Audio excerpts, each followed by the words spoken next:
And the reason that I'm glad that you talked about Microsoft specifically is because I've been warning you guys. I'm going to be reading super chats throughout the show too, y'all. I've been warning you guys. Ask anybody that's been following this show for an extended period of time, ask them what it is that I've been telling them. Anybody that's been following this show for the last year and a half at least, what have I been warning you of? What did I say was going to happen? And how did I say it was going to happen? When I make plans and when I execute based off of a 5, 10, 15, 30-year investment perspective. Even when it comes to relationships, I invest from a 5, 10, 15, 20, 30-year perspective. I'm not looking at what it is that we are now. I'm anticipating what it is that we're going to be in the long term, in the future. Real talk. And I've been saying it. I said, listen, it's coming. The recession is going to last for an extended period of time. There's no way that they're going to give you all of this money, have an enormous amount of inflation, without having to not only artificially input a recession into place as it relates to the federal government trying to lower and tame inflation, but they're going to, you know who's going to suffer? The middle class. I am going to make more money every single year going forward for the rest of my life. It's going to compound. I'm going to make more money than I've ever made in my entire life every year for the rest of my life. That is a fact. 2022 was better than 2021. 2021 was better than 2020. 2020 was better than 2019. 2019 is when I was 37 years old. I'm 40 now. At 37 years old, about to be 41, I made more money in 2019 than I actually retired in 2019. I did a retirement video. I got out of the restaurant business. I got back into basketball and making sure that I renewed my season ticket so I can sit on the floor every year. And I retired. And then the pandemic hit. And then I made even more money in 2020 after I retired from my job. And I might be showing this. Yeah. Listen. For those of y'all that know, I just got my W-2s from my corporate job.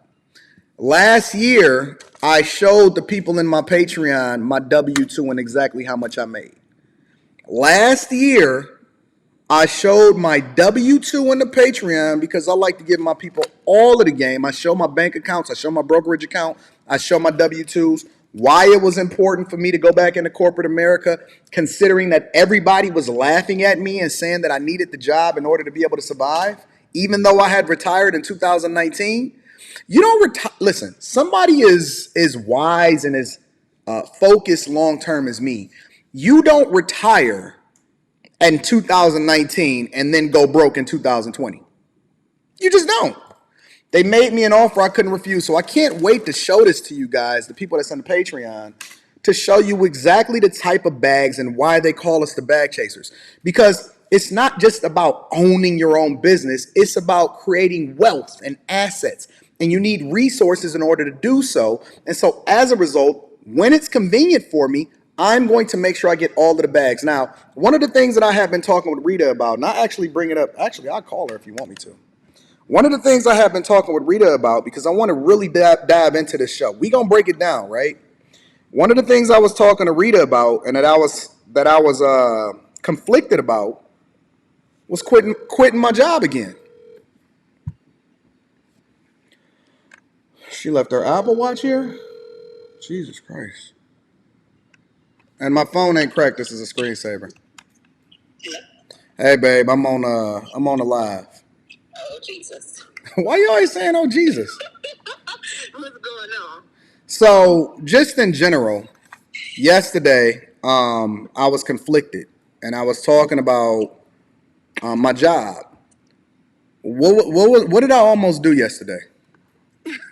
Quit. I almost did what at my job? You almost quit. I almost quit my job yesterday, right? Why? Because they said that you might have to come back in. They said that I might have to come back in, right? Okay, cool. This morning, why did I say that I anticipated not quitting? because you think that you're gonna have to get somebody in the door there. Thank you. I appreciate it. All right, bye. The only reason that first of all, I'm never going back into the office. I don't care what they say. But I have somebody, a group of guys, and I've been telling y'all for an extended period of time. And for those of y'all that's just tuning in, we do a whole show here, right? We do multiple different subjects, and we're gonna get to the Andrew Tate thing. But I've been telling y'all for a long time that I mentor a group of young guys on a regular basis, and as they age out, I bring in new young guys from the ages of 14 to 24. One of the young guys that I've been mentoring since he was 14 years old actually works for me, right? He's one of my editors, and he does all of that stuff. And he's about to graduate college. He's graduating with a software engineering degree this spring, and it's absolutely awesome. Guess what I'm gonna do for him? Guess what the plan is. Guess why I'm sticking around in corporate America for as long as I have, even though I don't have to necessarily be there. I'm sticking around in corporate America specifically because I already have a job lined up for him.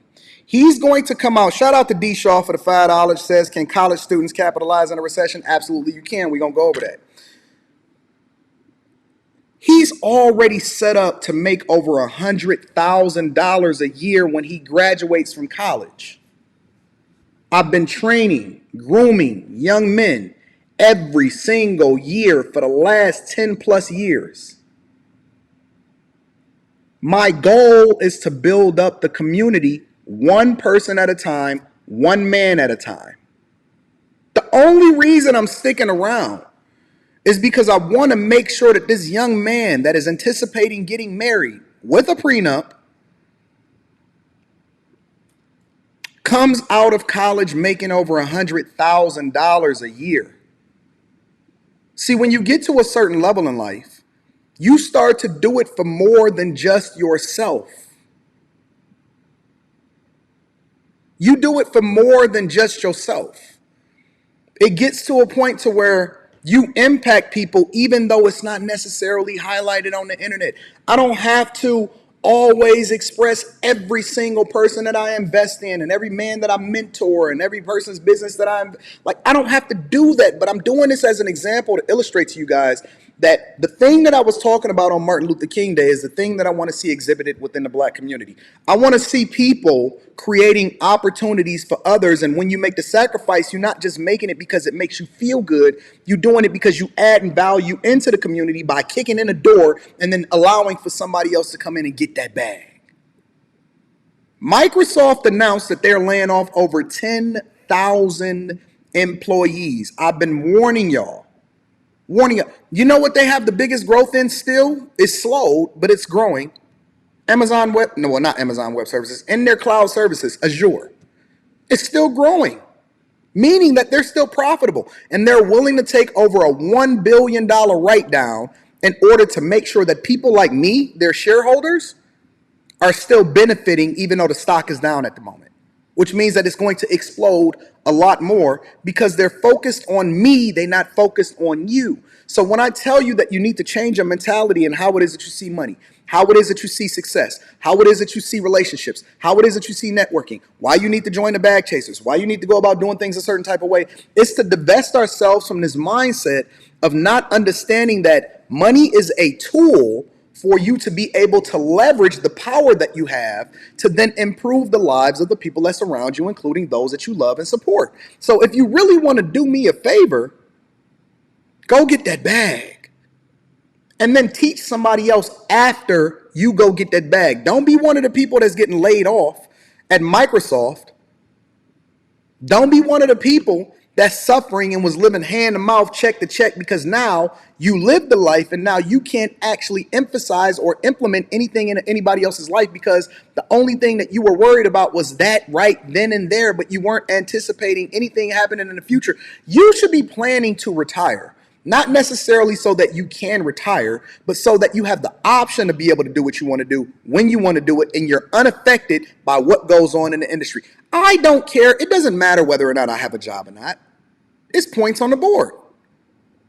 Whether or not I ever got laid off, which I would be one of the last people to go, has nothing to do with anything with regard to me. I'm a winner no matter what. I would invite you to join the winner's circle and ride along with us.